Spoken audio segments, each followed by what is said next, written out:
Chers frères et sœurs, bienvenue dans la nouvelle année 2026.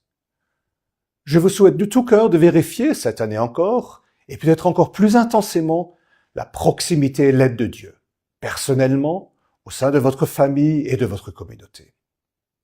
Cette année commence pour beaucoup, je le sais, dans une certaine angoisse. Ils se font du souci pour leurs enfants, pour leurs revenus, ils s'inquiètent pour la création ou pour la paix dans le monde. Dans cette situation, je voudrais nous rappeler les paroles de Jésus. Ne crains pas, crois seulement. Ces paroles doivent nous accompagner tout au long de l'année 2026. Ne crains pas. La peur fait partie de la vie, elle peut même nous protéger. Mais lorsque l'équilibre est rompu et que la peur prend le dessus, elle fait des dégâts. La peur divise les gens, elle suscite la méfiance et l'agressivité. Elle rétrécit le regard, rend aveugle à ce qui est vraiment important et elle paralyse.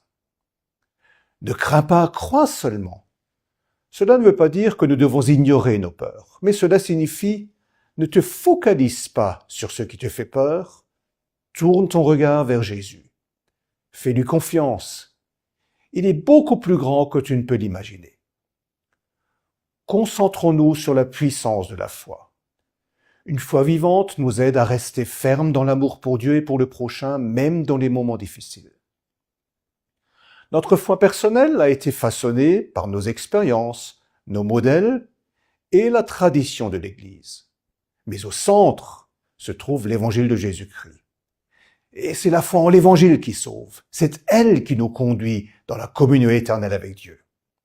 La foi en Christ chasse la peur.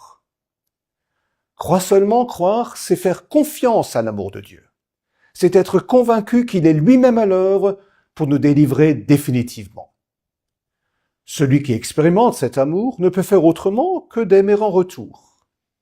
La première épître de Jean le résume ainsi: « La crainte n'est pas dans l'amour, mais l'amour parfait bannit la crainte. » Nous croyons en Jésus-Christ et le suivons en restant constants dans notre amour pour Dieu et pour notre prochain, malgré tout ce qui se passe dans ce monde.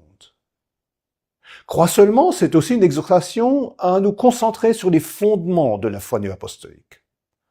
En 2026, intéressons-nous d'un peu plus près à notre confession de foi pour mieux nous imprégner de son contenu.